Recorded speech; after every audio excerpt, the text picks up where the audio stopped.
예, 오늘 말씀은 4장 6절, 5장 6절 이렇게 한 절씩 구절을 보았습니다. 이 구절의 특징은 눈이라는 말이 나온다는 거예요. 4장 6절에 보좌 앞에 수정과 같은 유리바다가 있고 하늘나라를 요한에게 보여주셨는데 뭐 다른 건 좀 우리에게 의아하지 않아요. 24장로들이 또 천만 천사가 내 생물들이 우리 하나님 보좌 주변에 이렇게 둘려져 있는 모습은 우리가 이미 하나님이 혼자 계시지는 않을 것이다 이렇게 생각했기 때문에 이해가 되는데 굉장히 좀 여기서 우리가 이해하기 어려운 이야기 중에 하나가 내 생물이 있는데 앞뒤에 눈이 가득하다. 눈들이 가득하다. 또 이런 얘기거든요. 내 생물들이 왜 이렇게 눈들이 가득한가. 우리가 내 생물에 대해서 이제 배운 것도 있고 앞으로 배워야 될 것도 있는데 눈들이 가득하다 이렇게 얘기했어요. 그럼 내 생물들은 어떻게 생겼는지 그 얼굴 사람 얼굴처럼 생기고 사자, 독수리, 송아지 뭐 이렇게 생겼는데 그런 거에 또 온몸에 눈이 잔뜩 있는 그런 어떻게 우리가 상상해 본다면은 꿈에 나타날까 두려운 그런 생김새의 모습인데 오늘 또 예수님의 모습을 보면은 우리가 4장도 다루고 5장도 했는데 뭐 지나갔으니까 뭐 더 생각 안 하시고 지나갈 수도 있겠지만은 예수님도 또 눈이 있어요. 7눈이 있다. 그러면서 이것은 하나님의 7영이다. 이렇게 얘기하고 있습니다. 하나님의 7영, 하나님의 눈 이렇게.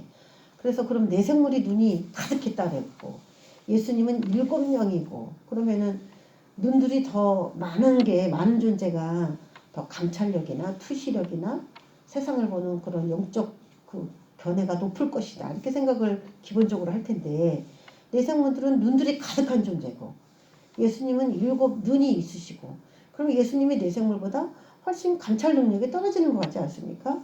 그래서 하갈이 그것을 아브라함의 집에 쫓겨났을 때 광야를 막 방황을 하면서 감찰하시는 하나님을 자기가 배웠다고 하면서 막 성령 체험이죠. 그것이 감찰하시는 하나님 나같이 작은 존재도 하나님이 보고 계셨구나. 그거에 대해서 깨달은 거 하나님이 나를 사랑하고 계시다는 거 그걸 깨달은 하갈의 고백이 나와요. 그래서 감찰하시는 하나님에 대해서 이제 다뤄졌던 구약의 본문들이 좀 있는데 구약의 히브리어로 그 눈이라고 하는 말들이 영이라고도 해석이 되고 단어 하나에 우물, 뭐 숨, 호흡 이렇게 다 해석이 돼요. 그래서 우물가에서 누군가 만났다 이렇게 해석을 해야 되는 문맥이면은 우물이라고 번역을 하는 거고 이것을 영이다, 눈이다 이렇게 같이 혼용해서 쓰기 때문에 문맥에 따라 이제 해석을 하게 되는데 그래서 결국 눈은 영과 한 단어로 쓰기 때문에 같이 볼 수도 있다 이렇게 보는 거죠. 그래서 구약에 있는 우물에서 남자와 여자가 만나서 결혼을 한다 이런 얘기는 예수님 대신 그분이 교회에 있는 우리의 영 안에 들어오셔서 그 우물에서 만나주셨단 말이 영 안에서 교제를 시작하셨다 이런 얘기가 되는 거예요. 그러니까 그의 씨를 우물에 떨어뜨린 것처럼 우리의 영 안에 떨어뜨린 것을 말하고 있는 거죠. 그래서 데이트를 다 우물에서 첫 만남을 갖지 않습니까? 구약에서도 많이 그러고 요한복음에서조차도 사마리아 여자가 우물가에서 예수님을 만나는 또 구약적인 표현하고 아주 똑같이 신약에도 그렇게 묘사가 되어 있습니다. 그래서 이것이 영이다, 그런 우물이다 같은 말을 썼는데 이걸 또 우리가 오늘 눈이라는 표현으로 오늘 해석을 해주는 장면에 대해서 한번 나눠보려고 합니다. 분명히 예수님이 감찰 능력이 더 뛰어나신데 내 생물보다 예수님에게 7눈이다 7영이다 이렇게 표현하고 내 생물은 눈이 많다 가득하다 이렇게 하는 거 보니까 분명히 예수님에게 있는 7눈이 7개 이런 개수의 개념은 분명히 아닐 수밖에 없는 거죠. 그래서 우리가 성경을 요한계시록을 상징 그 숫자를 상징으로 보는 것이 어떻게 보면 굉장히 껄끄럽고 그것이 편치 않은 그런 것이 있는데 부득이 또 해석을 하다 보면은 하나님이 숫자를 가지고 말씀하시는 그 의도를 생각한다면은 굉장히 다분히 상징적인 의미가 들어있어요. 있을 수밖에 없어요. 24장로도 그랬죠. 그래서 예수님께서는 보시는 분이다. 그런 마인드를 이제 오늘 이 말씀을 한번 나눠봐야 됩니다. 보시는 분이다. 내 생물도 보는 존재다. 또 영적 존재다라는 거죠. 영적 존재다. 눈들이 가득하다. 그러니까 내 생물은 영적 존재다. 천사들을 엄청나게 많이 거느린 그런 대장이다. 이렇게 볼 수가 있는 것입니다. 자, 영과 눈. 그래서 일곱 눈이다. 눈들이 가득하다. 왜 하늘에서는 모든 영적 존재들이 이렇게 묘사가 되어 있는가? 그럼 여러분, 사탄은 눈이 있을까요? 없을까요? 그럼 사탄도. 네, 사탄도 영적 존재이기 때문에 사탄도 눈이 있고, 제가 말했죠? 사탄도 기름 부음 받은 덮는 그룹이라고 했어요. 그냥 악한 영 그 천사들 계열에 있는 게 아니에요. 그래서 천사가 아니에요. 그룹이라고 했어요. 그룹. 서열이 굉장히 높아요. 그래서 뱀처럼 지혜롭지 않으면 인간이 사탄을 대항할 수가 없다라고 하는 것이고, 우는 사자하고 우리하고 비교했을 때 우리가 이길 수 있는 힘이 굉장히 없는 거죠. 우는 사자같이 산길자를 막 찾아다닐 때에 그것을 대항할 수 있는 힘이 인간에게 있을 것 같은 그런 비교 대상이 안 되는 것이죠. 바로 그거예요. 그래서 우리가 일곱 영 대신 성령, 예수님 안에 함께 계신 그 성령을 의지하지 않고서는 그룹을 능가할 수가 없다라고 하는 그런 전제하에 이 말씀을 한번 나눠보겠습니다. 예, 지금 봤죠? 일곱 눈, 일곱 영. 그러면 일곱 눈은 곧 일곱 영이다. 그러면 일곱을 똑같이 빼버리면은 다른 말로 말하면 눈은 곧 영이다. 이렇게 되는 겁니다. 그러면은 우리가 생각나는 구절이 있어요. 마태복음 6장 22절, 23절에 보면은 눈은 몸의 등불이니 그러므로 내 눈이 성하면 온몸이 맑을 것이요 눈이 나쁘면 온몸이 어두울 것이니 그러므로 내게 있는 빛이 어두우면 그 어둠이 얼마나 하겠느냐. 이런 구절이 나옵니다. 옛날에 요 구절을 읽었는데 나는 요 구절이 이해가 안 가는 거예요. 우리가 이제 이 눈을 우리 육신적인 눈이라고 생각하고 읽으면 이게 좀 이해가 안 가요. 눈은 몸의 등불이다. 이거 맞는 것 같아요. 그러므로 내 눈이 성하면 온몸이 밝을 것이다. 눈이 성하다. 온몸이 밝으다. 몸에 더러운 것을 눈이 보고 갈아주니까 캐치하게 해주니까 그런가 보다. 이렇게 생각이 들죠. 내 눈이 나쁘면 온몸이 어두울 것이니 묻혀도 모르니까 그렇게 표현했나 보다. 이렇게 생각이 들어요. 그러므로 내게 있는 빛이 어두우면 그 어둠이 얼마나 하겠느냐 하면서 이 눈을 빛이라는 그런 단어로 끌어가요. 이렇게. 내게 있는 눈이 나쁘다는 말과 내게 있는 빛이 어둡다라는 말로 동일하게 풀어가요. 그러면 눈은 빛의 역할을 해야 되는 것이죠. 빛의 역할. 그래서 우리가 육신을 가지고 있는 이 눈으로만 얘기하기에는 여기서 말하는 그 빛을 나타내기에 하나님이 표현하시는 방법상 그렇게 딱 마음에 딱 100% 와닿지는 않아요. 그러니까 내게 있는 빛이 어두우면 그 어둠이 얼마나 하겠느냐 하면서 너의 눈 관리 잘하라는 거죠. 너의 눈 관리 잘하라. 그래야 온몸이 밝아진다. 이 온몸은 이 육체만 얘기하는 건 분명히 아닐 거예요. 네가 죄 없이 살으려면 이 빛과 어둠은 다 죄와 선과 악 이런 걸 다 비교해서 성경에서 기록했기 때문에 눈이 밝으면 빛이 밝은 것이다. 이렇게 표현하려면 죄를 안 짓는다. 이렇게 해석을 해야 되거든요. 그렇기 때문에 이 눈이라는 것을 눈이 밝으면 시력이 좋으면 죄를 안 짓나? 그런 표현하고는 좀 맞지 않는 말이죠. 그래서 이 눈을 영이라고 넣어서 해석을 하면은 이해가 쉽다는 거예요. 네 영이 어둡도록 죄짓도록 세상적이도록 방치해버리면 너는 굉장히 죄를 짓게 되는 사람이 될 것이다. 이런 얘기죠. 이게. 자, 그러면서 눈의 필요성, 눈이 얼마나 중요하냐. 그 영 관리를 잘 해야 되겠죠. 우리가. 자, 그걸 알아야 되는데, 자, 제가 오늘 이제 이 말씀을 통하여 사탄, 그리고 사람, 하나님, 예수님, 하나님께서 사람을 만들 때에 영적으로 이렇게 교통하게 만들었어요. 교통으로. 그러면 우리 몸에 영적으로 교통할 수밖에 없는 그런 어떤 시스템이 있겠죠. 하나님하고 교제하는 장소. 그리고 하나님과 교제하는 만남의 장소가 어디라고 생각하십니까? 여러분은 하나님하고 어디서 만나요? 신체의 부위에서 찝어라 이렇게 얘기하면 어디에서 만날 것 같아요? 생각. 그럼 생각은 어디로 해요? 머리. 생각으로 만난다고 생각하세요? 100%?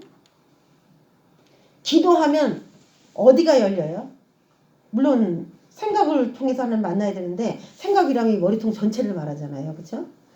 그럼 기도를 하면은 실제로 우리 쉽게 생각해서 신생아들이 숨골이라고 하잖아요. 숨골. 벌렁벌렁벌렁 하죠. 이 앞부분이 벌렁벌렁벌렁 하는데 요거 건들지 말라 그러잖아요. 요거 아직 뇌가 다치지 않아서. 자, 그럼 여기 윗부분 이렇게 또 생각할 수가 있겠고, 또 곤충이나 동물 같은 경우에는 양쪽 귀로 듣죠. 우리도 귀로. 그래서 대화를 입으로 하고 듣기는 귀로 듣고 머리에 이게 다 귀와 눈으로 교통을 하죠. 그럼 영의 세계에도 귀도 있고 입도 있어야 된다는 얘기죠. 그래야 눈이 밝아지죠. 제 말을 좀 잘 들으셔야 돼요. 귀로 듣고 하나님께 말로 하는데 그런 교통을 계속하면 어디가 밝아져요? 눈이 밝아지는 거예요. 영이 밝아지는 거예요. 눈. 하나님의 말씀을 듣고 내가 하나님께 기도하는 요 생활이 아주 건전하게 잘 되고 있다면은 그 사람은 반드시 눈이 밝아진다니까요. 자, 눈, 코, 입에 이런 조화를 여러분이 잘 이해를 하시기 바랍니다. 코는 하나님의 생기가 들어오는 코도 그런 장소이죠. 그러니까 눈, 코, 입, 귀, 눈, 코, 입, 귀 전체를 통해서 하나님을 이렇게 상대하지 않으면은 그의 영이 밝아질 수가 없다라는 얘기가 되는 것이죠. 자, 그래서 이 뇌 어디로 하나님하고 교통을 한다. 그래서 곤충을 보면은 더듬이죠, 더듬이. 더듬이로 라디오를 잘 만들었어요. 옛날 라디오. 안테나죠, 안테나. 안테나로만 만들어요. 곤충은 더듬이로 더듬더듬 하면서. 우리에게는 과연 곤충에 있는 더듬이처럼 하나님과 교신할 수 있는 그런 더듬이 역할을 하는 곳이 없을까? 우리가 기도할 때 그런 것이 있을 수 있다는 거죠. 자, 그래서 제가 여러분에게 한번 보여드리는데 이 말씀을 아마 들어보신 분들도 있겠죠. 송가채에 대해서 우리가 한번 나눠보겠습니다. 송가채는 다른 말로 하면 솔방울샘, 송과샘 이렇게 부르는 부분입니다. 솔방울샘, 송과샘. 할렐루야. 솔방울샘을 다 여시기 바랍니다. 하나님의 교신이 지금 여러분에게 임하고 있는 거예요. 왜 솔방울샘이라고 하느냐, 송과채라고 하느냐, 솔방울처럼 생겼다고 해서, 솔방울처럼 생겼다고 해서 솔방울샘, 송과채 이렇게 얘기를 하는 것이고, 자, 이것을 뇌 속에 속한 제3의 눈, 마음의 눈이라고 표현을 해요. 송과채하고 상관이 있어요. 마음의 눈. 영혼의 눈이죠. 우리가 말하자면. 우리는 육신의 눈은 알죠. 영혼도 있다고 믿기 때문에 영혼도 똑같이 귀도 있고 눈도 있고 다 있다. 이렇게 우리가 믿잖아요. 그래서 마음의 눈의 역할을 한다는 것이죠. 그러면 이 뇌에 영혼의 코도 있을까요? 있겠죠. 영혼의 귀. 다 있겠죠. 다 있을 거예요. 자, 철학자 데카르트는 영혼이 깃드는 자리를 이 송가채라고 표현을 했어요. 송가채를 영혼이 깃드는 자리다. 영혼의 의자라고 일컬었어요. 그리고 정신과 육신이 교통을 해야 되는 연결 통로? 그렇게 얘기를 했어요. 근데 저는 놀라운 게요. 영혼의 의자라는 말이 너무 놀라요. 이 사람이 데카르트가 어떤 신앙가를 가지고 있는지는 모르겠지만 영혼의 의자라고 하니까 생각나는 게 뭐예요? 이 송가채는 영혼의 의자다. 그러니까 생각나는 게 뭐예요? 보자. 하나님이 우리 안에 자정하신다고 하잖아요. 우리가 오셔서 자정하시옵소서 그렇게 찬양하잖아요. 자정. 그 의자에 앉아달라는 거거든요. 그리고 24장로가 하나님의 보좌에 같이 앉아있는 거고 그 하나님의 보좌에 예수님은 이미 앉으신 거고 보좌에 앉은 이야기가 나오는데 이 철학자라고 하는 이 사람이 영혼의 의자다 여기는 그런 표현을 했어요. 몸과 마음이 소통하는 역할을 하는 이 장소다. 낮에는 세로토닌이 분비되고 밤에는 멜라토닌이 분비된다. 이렇게 얘기를 하고 있습니다. 그래서 지금 위치가 저기죠, 저기. 그래서 지금 이 송가채가 어디 있느냐? 이게 뭐 말을 제가 의사가 아니라서 이 두개골을 제가 뭐 열어서 본 적이 없어서 사람들 말을 또 다 이해를 제가 못하고 있는지는 모르겠지만 이 뇌의 중앙에 있다 이렇게 말하는 사람도 있고 이 달팽이관 바로 위에 이 뇌 중앙 이 달팽이관 그 위에 거기에 이렇게 있는데 이게 뭐 요 표면에 있다는 게 아니라 이 뇌 안에서 위치가 그 정도에 있다라는 그런 얘기예요. 뇌 속의 기관에 송가체가 있다라고 하는 거죠. 그래서 우리가 이제 송가체가 이 안에 있을 거 아니에요? 이 안에 어디에 있을 거 아니에요? 그 위치는 이제 귀 위에 여기니까 여기를 놓고 이렇게 기도하면은 송가체를 만날 수 있는 그런 손이 이제 거기에 이렇게 단 거죠. 그래서 우리가 이렇게도 기도를 하고 그랬는데 이 송가체라고 하는 이게 인간의 뇌 속에 들어있다는 거예요. 어떻게 생겼느냐? 이 솔방울처럼 생겼어요. 자, 솔방울 여러분 한 번도 안 보신 10대 분을 위해서 제가 솔방울을 여기다가 솔방울 이렇게 생겼어요. 응? 이렇게 똑같이 생긴 게 있다는 거예요. 우리 뇌 안에 뇌 속에. 자, 그러면 진짜 그렇게 생겼나 봤더니 이집트인들은 이 송가체에 대해서 아주 오래전부터 알고 있었어요. 송가체의 역할에 대해서 굉장히 오랫동안 알고 있었어요. 그래서 그 송가체를 영혼과 육신이 연결되는 통로고 그리고 신이 깃드는 자리 육적인 우리가 영적인 사람이 되기 위해서 개발하고 확장해야 되는 부분이 그 송가체구나 그런 것을 깨닫게 된 거예요. 그래서 이집트의 그 호루스의 호루스라고 하는 그 신화가 이집트의 신화가 있거든요. 신화니까 뭐 우리하고 상관이 없는 이야기인가 이렇게 볼 수도 있지만 오시리스, 이시스 그 아들이 호루스인데 그 호루스를 이스라엘 백성들이 섬겼어요. 이집트에서. 실제로 그들이 우상숭배한 종교 중에 하나가 그 아들 호루스고 이것이 바벨론의 신화에서는 담무스가 됩니다. 담무스. 그래서 담무스, 호루스 이런 신의 아들을 숭배하는 이 정신이 그들이 갖고 있었던 원래 종교의 정신인데 그 사탄이 어떻게 해서 그 사람들에게 오시리스, 이시스 부부 가운데서 호루스 이 아들을 신으로 섬기게 되었나. 또 바벨론에서는 담무스, 미무르스의 자손인 이 담무스를 섬기는 그런 이야기들이 어떻게 바벨론 신화 속에 있나 봤더니 하나님의 아들이신 예수 그리스도께서 이 세상에 하나님의 아들로서 육신을 입고 오실 것에 대해서 사탄은 알고 있었다는 것이죠. 그래서 사람들 그 속에 그 신화라는 그런 이름으로 숭배를 받았던 거예요. 호루스와 담무스로 숭배를 받고 있었던 거예요. 그러니까 이거는 다른 이방 나라의 신화니까 나랑 상관이 없는 것이다가 아니라 그것은 굉장히 이스라엘 백성들이 예수 그리스도를 다른 아들로 대체해서 믿었던 속은 이야기죠. 이것이 속은 이야기예요. 그래서 그들은 아주 오래전부터 이미 이 송가체를 개발해야 자신이 신적 영역에 매우 가까운 존재가 된다라는 것을 알았다는 거죠. 이 이집트 사람이.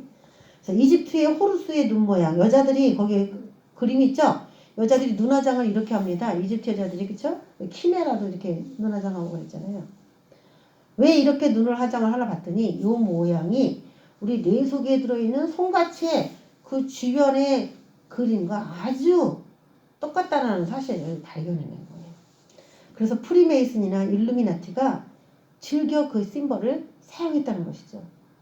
신적 기원을 원하거나 나 신하고 진짜 가까워질 거야 이렇게 갈망하는 사람들은 다 이 송가체에 다 주목을 하는 그런 상황이 됐다는 거죠. 또 우리는 기독교는 사실 하나님하고 제일 많이 친해야 되는데 이 송가체를 개발하거나 이 송가체에 대한 지식이 상당히 없어요. 이 기독교가 유일하게. 솔방울에 대한 인식이 없잖아요. 저 여러분 솔방울에 대한 얘기를 안 들어봤잖아요. 교회 다니면서.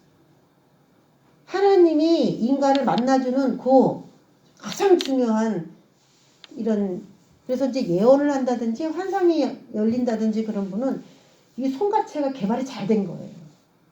그 기도 생활을 계속하면서 육신적으로 살지 않고 영을 추구하는 이 기도를 하면서 손가체가 반드시 열립니다. 신이 거기서 만나주기 때문에.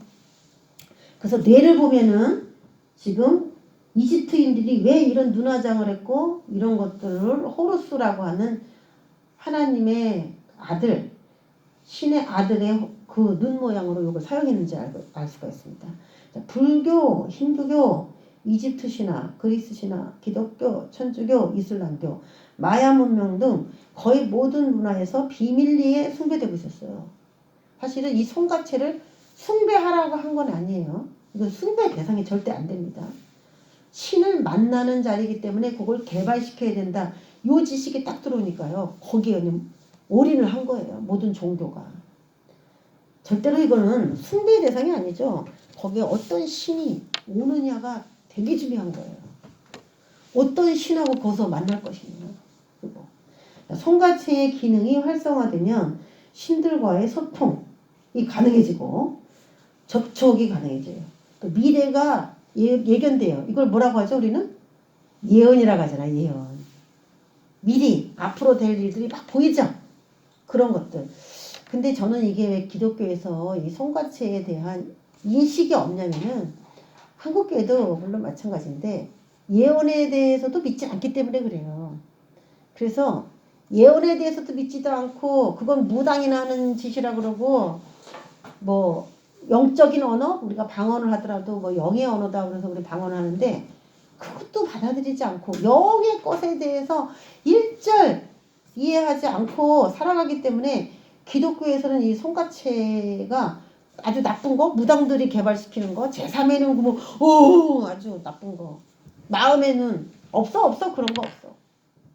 굉장히 무지해요 이게. 하나님과 소통해 본 사람들은 그렇게 절대로 말할 수가 없거든요. 미래 예견, 직관력, 느낌이 예 이렇다 이런 거 직관력, 통찰력, 예민한 촉, 일에 대한 추진력, 담대함, 이상적인 생각의 소유자가 되게 해요.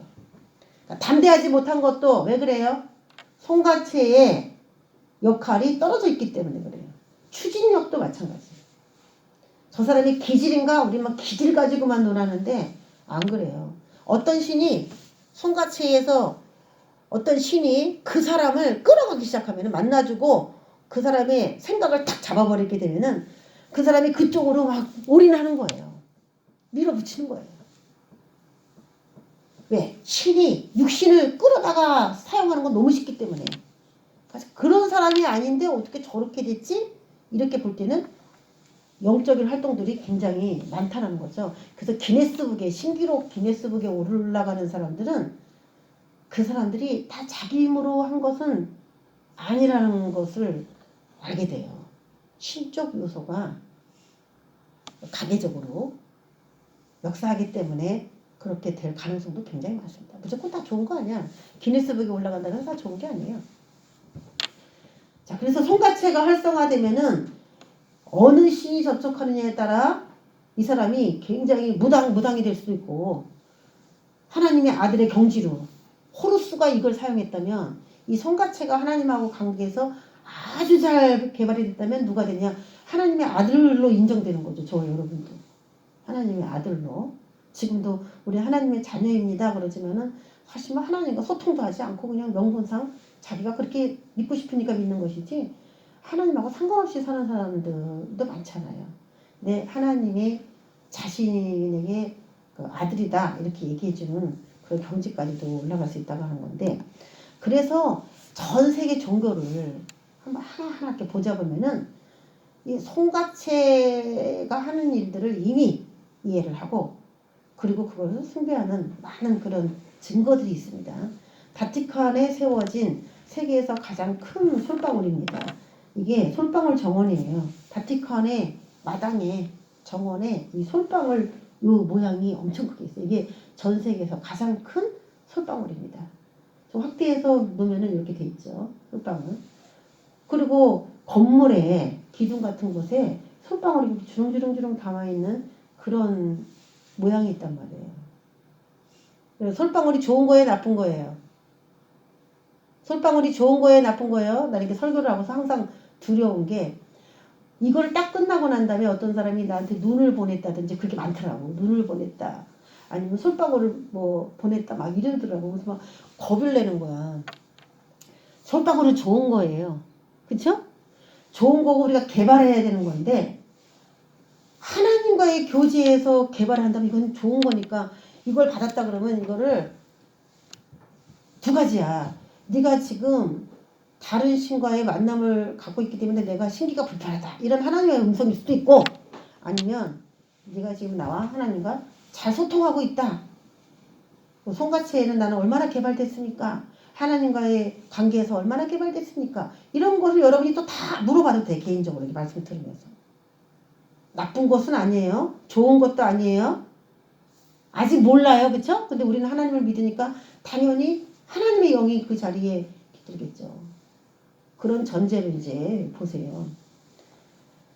바티칸의 솔방울. 그러면 카톨릭은 이미 이걸 알고 있었다는 것이죠. 그럼 다른 종교는 어떤가요? 자, 오시리스. 오시리스 그 애굽의 신화거든요. 신화. 오시리스의 지팡이. 오시리스가 갖고 있는 그 지팡이 맨 위에도 솔방울 무늬가 이렇게 새겨져 있습니다. 그럼 오시리스도 하나님의 보좌, 신의 보좌, 신의 경지 거기를 사모하기 때문에 벌써 이걸 알았다는 얘기죠. 이집트가 굉장히 앞서간 거예요. 또 바카스 신, 바카스 그러면서 이렇게 마시잖아요. 그게 신 이름이에요. 그게 술의 신이라고 하기도 하는데 이 바카스 신도 솔방울 욕을 들었더라고. 근데 소나무가 원래 지팡이로 쓰기에 좋으냐? 소나무는 꾸불꾸불하기 때문에 지팡이로 쓰기 안 좋죠?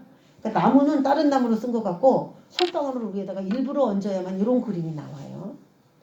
이들이 굉장히 이런 것을 알았다는 거죠. 오시리스의 지팡이에도 바카스 신에도 손가치가 있습니다. 그리고 옛날에 것들이 발굴돼서 이렇게 나오면은 또 솔방울 무늬의 그런 발굴 유적들이 굉장히 많이 나와요. 이 독수리가 솔방울 들고 있는 게 보이죠? 자, 그러면 또 우리가 잘 아는 거. 고대 스메르 신화부터 부처의 머리가 여러분 이렇게 생겼죠? 이게 아프리카 흑인처럼 빠글빠글 파마기 때문에 이렇게 됐다 이렇게 생각을 할 수도 있는데 그게 아니에요. 여러분 어떻게 생각하셨어요? 부처의 머리를? 왜 부처의 머리를 이렇게 했다고 생각하셨어요? 파마? 레게 머리. 레게 머리. 레게? 그 시대에 이것도 솔방울을 떠서 이렇게 만들었다는 거예요. 부처가. 고대 스메르 신화부터 부처의 머리, 힌두교, 이집트 신화, 그리스 신화, 로마 신화, 천주교, 이슬람, 마야 문명 거의 모든 종교에서 솔방울을 숭배했습니다. 그 교황의 그 지팡이 예수님이 십자가에 달렸다고 해서 이렇게 모형으로 만들어 놓는데 그 기둥에 보면은 솔방울 무늬가 있죠. 그래서 많아요 이런 게. 옆에도 솔방울 지팡이가 이렇게 있죠. 자, 그럼 손가치의 정확한 위치가 어디냐? 이거는 뭐 뇌 중앙에 있다 여러 가지 말들이 많은데, 자, 손가치에서 직선으로 뻗은 자리, 저는 이제 안쪽에 여기 귀 안쪽으로 여기 두 개가 이렇게 있다라고 보고요. 이들이 숭배하는 그 삼각형, 이들이 삼각형을 숭배하잖아요. 그렇죠? 다 일루미나티 같은 심벌이 다 삼각형으로 되어 있습니다. 왜 이런 삼각형으로 되어 있는가 의문이 됐는데 오늘 이런 거 보면은 그게 풀려요. 여러분 여기 두 개의 손가체가 있다는 겁니다. 그러면 직선으로 연결하면 이렇게 되겠죠. 그러고 난 다음에 이 손가체로 막 개발을 하잖아요. 어떤 신하고 소통을 하잖아요. 그러면 그 신이 내려와서 딱 앉게 되는 그 자리가 있겠죠. 신이 그 사람을 주장하기 위해서 그 보좌라고 하는, 우리로 말하면 그 보좌에 신이 와서 딱 앉아요. 그 자리가 어디냐면 여기입니다. 여기야 가운데. 그러면 지금 여기하고 이렇게 이으면 어떤 모양이 돼요? 삼각형 모양이 되고 그 중에 탑은 어디가 되냐? 여기가 되겠죠. 여기. 탑이 딱 미간의 가운데. 그래서 지금 우리는 마음의 눈을 열어야 되는데 마음이 목사님 나는 환상이 안 보여요. 직관적 기도하려고 해도 집중이 안 돼요. 막 이러죠. 집중이 안 된다. 그래서 그리스도인은요, 바쁜 사람은 신앙생활 절대로 잘 못해요. 바쁜 사람은 절대로 신앙생활 잘하고 있는 게 아니에요. 우리가 막 유명해서 여기저기 막 불려다니고 쫓아다니고 그런 사람 보면은 엄청 신앙생활을 잘하는 사람처럼 봅니다만은 신앙생활을 잘하려면요, 머리가 복잡하면 안 돼요. 많은 걸 보면 안 돼요. 많은 걸 들어도 안 돼요. 굉장히 머리를 단순하게 만들어놔야 이 영이 맑은 상태에서 상이 딱 찍혀요. 이 신으로 하나님하고 교제를 할 때 여기 눈에 어떤 환상이라든지 이미지가 딱 찍혀야 되는데, 테레비로 말하자면, TV로 말하자면은 그 여러 가지 색깔이 막 나도 칙칙 하면서 나중에 테레비 나왔었죠. 여러분 옛날 TV 봤을 때 그걸 뭐라 그래요? 화면 조정 시간.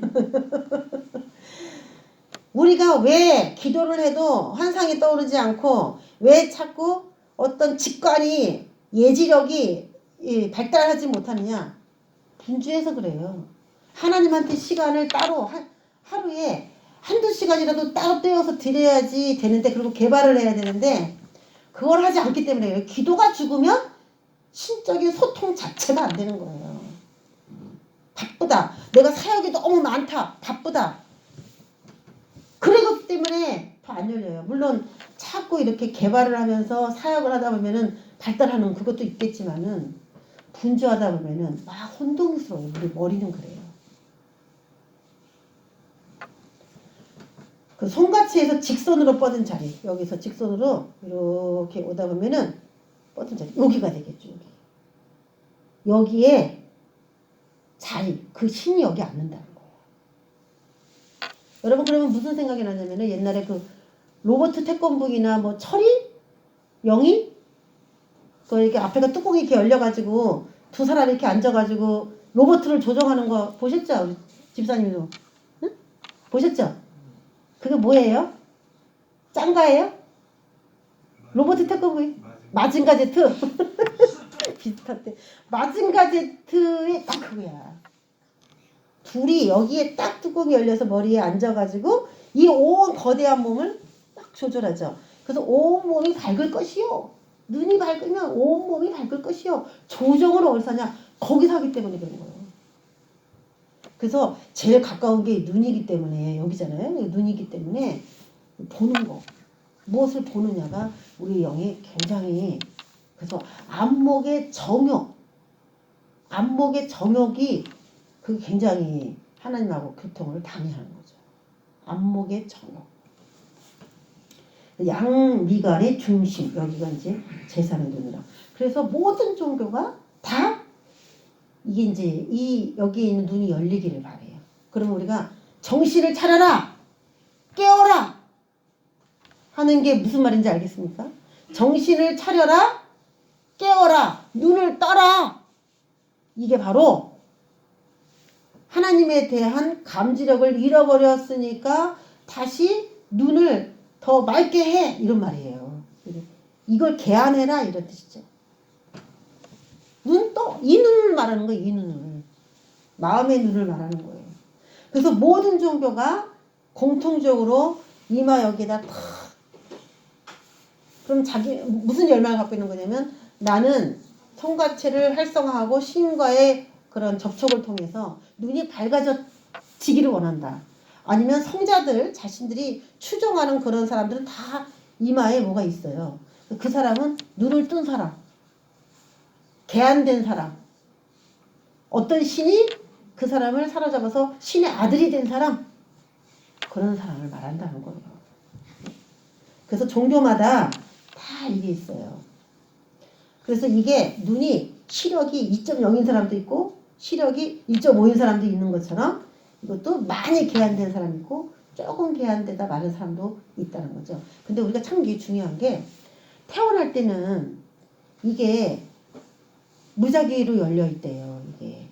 그러니까 아주 어릴 때 신앙교육 시킨 게 굉장히 중요해요. 어릴 때 다른 거 시키지 말고 성경을 많이 읽어줘요. 그 성경으로 하나님을 인지하게 되면은 눈이, 하나님에 대한 눈으로 열리게 되죠. 그런데 언제 이게 막 바뀌냐?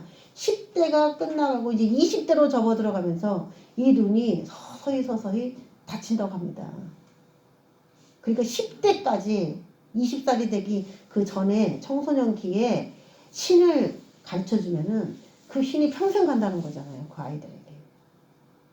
그 영에 그냥 들어와 버렸기 때문에 그 신이. 그러니까 눈을 열 수 있도록 우리는 이제 훈련을 통해서 기도라고 하는 훈련을 통해서 그래서 이 인도의 신도 부처 뭐 이런 다 그래서 만든 거고요. 베다 전통에서는 뭐라고 얘기하냐면 제6차크라인 아즈나라고 얘기하고요. 힌두교에서는 브라마의 창, 아까 그게 그 브라마의 창이 요 신이에요. 요거 여기 손이 팔이 4개 있는 이게 브라흐마잖아요. 브라흐마의 창, 눈을 이야기하는 거예요. 그래서 요 신의 이야기를 하는 거고 고대 중국에서는 천상의 눈, 천목이라고 얘기해요. 천목. 하늘의 눈이다 이런 뜻이고요. 도가에서는 나황구, 모체인 원신이 거하는 곳으로 인식했습니다. 원신. 신이 거기 다 깃드는 자리다. 근데 신기하게요. 척추동물에는 손가체가 다 있다고 하거든요. 척추동물은. 그런데 이 뱀도요. 여기에 있어요. 발리에도 잉카 문명에도 다 이 이마를 포인트로 한 조각물들이 많이 나옵니다. 자, 뉴 에이지들에 의하면 손가체가 잠에서 깨어나면 다쳤던 눈이 열리면 이런 뜻이죠. 눈을 뜨면 손가체가 활성화되면 이거죠. 손가체가 잠에서 깨어나면 스스로 신의 지위를 찾게 된다고 그래서 뉴 에이지들은 신의 지위를 갈망하면서 그 신을 불러들이는 의식을 행하는 거예요. 그들이 모여가지고. 그래서 손가체를 활성화시키는 거죠. 그래서 그들이 숭배하는 게 1달러짜리 지폐들, 1달러짜리 지폐 피라미드 맨 꼭대기에 눈이 있죠, 눈이. 그래서 지금 여기를 말하는 거예요, 여기. 여기에 딱 눈을 말하는 것입니다. 이게 눈이 떠지면 통찰력이 생기고 예지력이 생기고 앞날을 내다볼 수 있는 그게 되는 거죠. 그러면 사탄도 앞일을 볼 수 있게 해주죠. 사탄을 받아들이는 사람, 사탄의 영이 그 사람의 영의 지성소에 앉아버리면은 그 사람은 사탄적 관점으로 보게 돼요. 모든 걸. 하나님의 영이 그 자리에 앉아 계시면 하나님의 관점으로 세상을 보게 되죠. 굉장히 중요한 자리예요. 그래서 사람들이 하는 게 뭐냐? 명상, 단조노후, 기체족 이런 걸 하는 거예요. 이게 단전을 봤더니 이 눈을 열기 위해서 뭐 맨 위에 있는 뭐 상문, 중문, 하문 뭐 이렇게 해서 이렇게 영을 받아들일 수 있는 그런 위치들을 그렇게 잡고 있어요. 가슴, 배꼽 뭐 이렇게 배 이렇게. 그래서 여기서부터 숨을 끌어올려 가지고 여기서 이렇게 훈련을 한다는 거예요. 그게. 그래서 여러분 그게 굉장히 무서운 게 기체조나 단전호흡 이런 게 굉장히 무서운 게 명상이라고 하면서 우주의 기운을 받아들이는 거거든요. 그들이 우주의 기운. 근데 그 우주의 기운은 기라는 것 자체가 생기가 성령이었잖아요. 그래서 그 기는 영이에요. 어떤 영적 존재예요. 그래서 그런 우리가 호흡, 숨, 눈, 영 지금 같이 쓰잖아요. 그 호흡법을 하면서 신을 자신의 단전, 자신의 여기에 눈을 여는데 거기에 앉히도록 초청하는 게 단전호흡이고 기체조예요. 이게. 그래서 교회는 절대로 그런 거 시키지 말아야 되고 교회에서는 우리가 명상이라고 하지 않고 교회에서는 묵상기도라고 하죠. 묵상기도. 그런 식으로 성령님 오세요. 성령님 내게 오세요. 하면서 호흡으로 성령님을 초청하는 거. 그것도 다 우리 히브리 원어 속에 다 들어있는 말이기 때문에 그렇게 내 안에 오세요. 그래서 이제 그 생기야 사방에서 불어서 사망을 당한 나에게 풀어 살게 하라. 그러면서 생기 대신 성령님 들어오세요. 생기 대신 성령님 들어오세요 하면서 이렇게 해도 되는 거죠. 우리는 나는 성령 이외에 어떤 영도 거부한다. 기도하면서 저는 이걸 알고서 야 내가 기도할 때 어떤 이상한 영이 오면 안 되니까 그래서 난 성령이 위해 어떤 영도 다 거부한다. 기도할 때 막 그걸 선포했어요. 여러 번. 네, 기도할 때 어떤 영이 또 나를 미혹해서 이렇게 들어올 있진 않을까 해서 막 선포했어요. 이렇게. 나는 하나님의 영 이외에 어떤 영도 거부한다. 오늘 이 기도 시간은 성령님과의 교제에만 내가 열어놓는다. 이렇게 선포를 하고 그리고 이제 기도를 했어요. 자, 명상이라는 것이 왜 이렇게 전 세계에 유명하게 되었는가? 그러니까 지금 그전에 없던 단전호흡이나 기체조 뭐 그런 것들이 발달하는 이유는 뭐냐면 사람들이 신을 많이 부른다는 얘기가 되는 거고 무서운 시대가 되었다는 얘기예요. 이제 신적 존재로 살아가는 사람들하고 우리 그 일반인들이 같이 섞여 사는 거죠. 자, 그래서 연예인들 중에 이렇게 눈을 그려놨죠? 이 연예인. 아유, 무섭게 생겼어요. 눈도 좀 이쁘게 떠야지. 어떻게 이렇게, 응? 여기다 눈을 이렇게 그렸어요. 이렇게. 이게 그냥 우연히 해놓은 것이 절대 아닙니다. 자, 손가체에서 분비되는 호르몬 이름은 DMT라는 호르몬입니다. 이 DMT 호르몬은 영혼의 입자라는 별명을 가지고 있어요. 거기 DMT라는 호르몬이 거기서 막 분비가 되면은 이렇게 생겼다는 거야. 이게 무슨 모양이에요? 육각형이죠. 요 모양처럼 생겼어요. 그 DMT. 잠자고 있는 동안에 이 DMT 호르몬이 막 나온다는 거예요. 잠자는 동안에. 여러분 밤에 잠을 편하게 잘 주무시는 것도 그게 하나님과의 교통에 있어서 중요해요. 그리고 거기 잡지책 표지인데 DMT라고 써있는 거기에 눈이 엄청 많죠. 공장 날개처럼 눈이 엄청 많죠. 밤에 이 멜라토닌이라고 하는 그게 나온다는 거예요. 아마존 원주민님에서는 DMT로 만든 아이와스타라는 액체로 종교활동, 영적인 지침을 받는데 사용합니다. DMT로 실제 만들어. 그래서 실제로 인공 DMT 같은 것도 판다고 그렇게 얘기해요. 그래서 영화 아바타의 신의 이름이 아이와라고 그렇게 불러진 것은 요 DMT를 감안하여 거기 나오는 액체 호르몬 그거의 이름을 딴 거예요. 아이와. 그러니까 엄청 영을 추구하는 사람들 지금 전 세계에서 전 세계를 지배하고 통치하고 앞으로 무슨 일이 일어날 것인지에 대해서 자신의 그 신에게서 미리 받아서 이 땅을 돌리는 지구를 운전하는 그런 사람들이 그냥 하는 게 아니고 이렇게 다 자신의 뇌 안에 들어온 영적인 존재와 교통하면서 그런 일을 해나가고 있다는 겁니다. 그리고 우리가 이제 한 가지 사람들을 그릴 때 성자들을 그릴 때 머리 뒤에 후광을 그려요. 후광 이렇게. 왜 그 머리 뒤에 후광을 그릴까? 이거 후광을 제일 많이 볼 수 있는 게 어디냐면은 부처도 다 후광을 다 해놨어요. 거의 또 그리고 천주교의 문화를 보면은 예수님 뒤에도 후광이 있고 아들 예수 뒤에도 후광이 있고 성자들에게도 후광을 다 그려요. 천주교에서. 왜 이런 후광을 그려놓는가 봤더니 이 머리 뒤에 후광을 표현한다는 거는 제3의 눈을 뜬 자들이다. 이런 인식으로 후광을 그려놓는 거예요. 깨달은 자들. 그래서 이 말을 뭐라고 표현하면 이들이 전시안 all seeing eye라고 표현하는 거죠. 전시안. 모든 걸 볼 수 있는 눈이다. 모든 걸 볼 수 있다. 그러니까 통찰력이나 예지력이 상당히 광범위해졌다. 우주적이다. 이런 거죠. 이들이. 왜? 신이 가르쳐줬기 때문에. 신하고 가깝다 보니까. 그러니까 전시안이라는 암호로 사용을 합니다. 일루미나티 이것도 빛이라는 의미가 들어있거든요. 그 안에. 근데 이 빛이라는 게 깨달은 자들. 이 사람들은 깨달은 자들이다. 그래서 다 개안된 자다. 그래서 그들을 일루미나티 자기가 자기 이름을 그렇게 얘기했다는 거예요. 그런데 천사도 자기를 광명의 천사로 가장한다. 그 말씀을 우리가 알고 있잖아요. 광명한 천사로 가장한다. 빛을 가진 자처럼 가장했다. 그 얘기가 바로 이 얘기예요.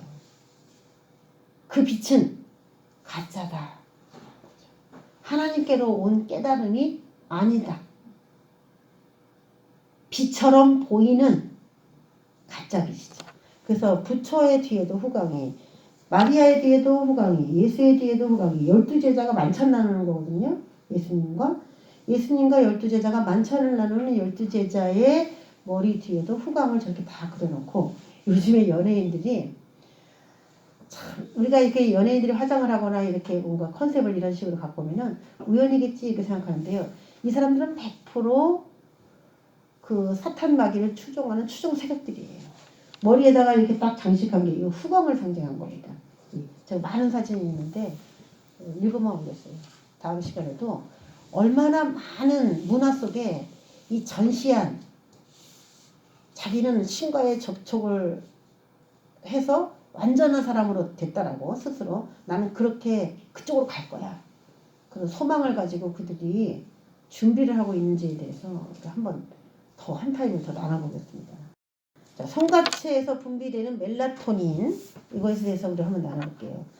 밤에 성가체에서 멜라토닌이라고 하는 이 호르몬이 나오는데 이것은 숙면하게 만들고 항암 효과가 있어요. 면역력 향상에도 도움을 주고 항노화 잘 늙지 않도록 해주는 그런 참 좋은 성분이에요. 그 스트레스를 해소해 줍니다. 송가체에서 나오는 그리고 이 송가체를 편안하게 해서 계속 여기서 호르몬이 나오게 해야 그래야 영육간에도 건강하고 좋다는 얘기예요. 영육간에 이 영이 어떤 거냐에 따라 틀리지만 그래서 분비되는 호르몬은 굉장히 좋은 호르몬이에요.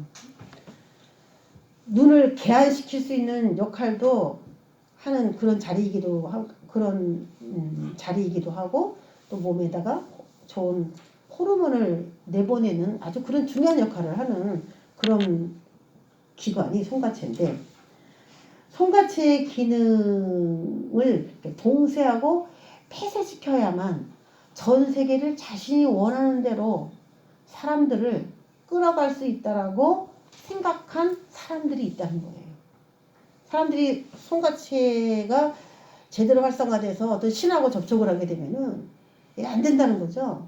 신의 지위를 찾게 되고 그쪽으로 막 올인해서 나가요. 담대함과 추진력과 이런 것들이 나와서 밀어붙여지니까 송가체를 무너뜨리고 그 기능을 폐쇄시켜버리자 라고 해서 그들이 하는 일들이 있는데 컴트레일 우리 비행기 지나가면서 뭐 뿌리는 거 있죠. 그거 뿌리는 것도 다 이 송가체를 죽이기 위한 방법입니다. 농약 또 불소 우리 불소가 뭐 치아를 좋게 한다 해서 굉장히 권장하는데 이 불소도 칼슘화를 시켜버려요. 송가체를.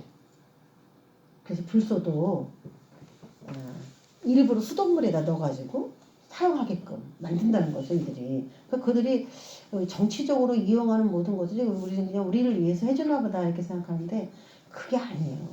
또 고기를 많이 먹는 거 이것도 송가체의 기능을 봉쇄하거나 폐쇄시켜요. 또 TV를 본다. 그것도 자꾸 눈을 발달시켜 버리면은 마음의 눈을 여는데 어려워진다는 얘기가 돼요. 우리 스마트폰 많이 보잖아요. 그 많이 보는 거 이 자체가요. 하나님과의 교제 우리가 그러잖아요. 아까 생각이 너무 복잡하면 하나님의 생각을 받아들이기가 어렵다.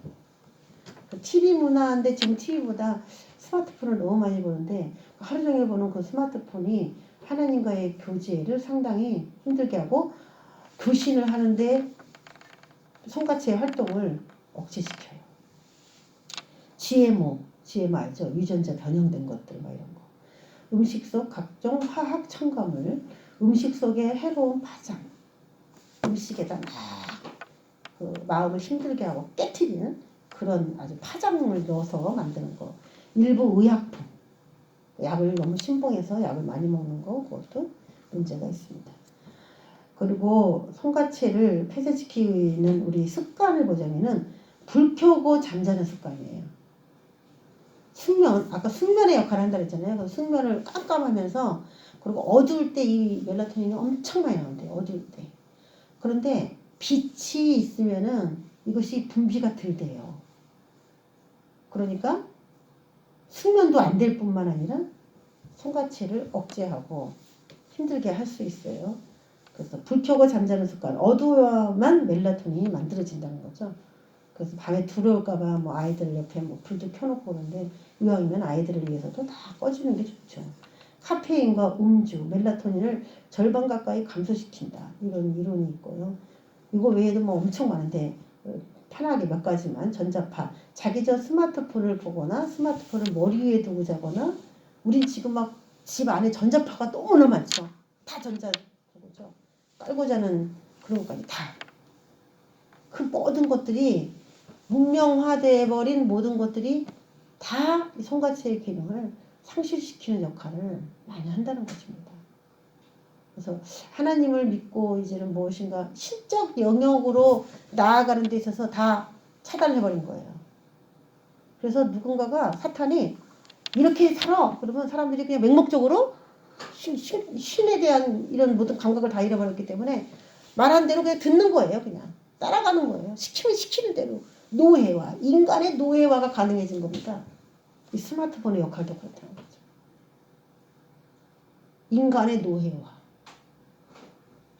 이것이 옳은 건가 분별해보고 판단해보고 예지력과 통찰력으로 직관력으로 구별할 수 있는 기능을 없애버려야 사탄의 놀이개감으로 인간이 전락을 할 수 있기 때문에 신적 어떤 그런 통로 자체를 폐쇄시켜버리고 싶은 거죠.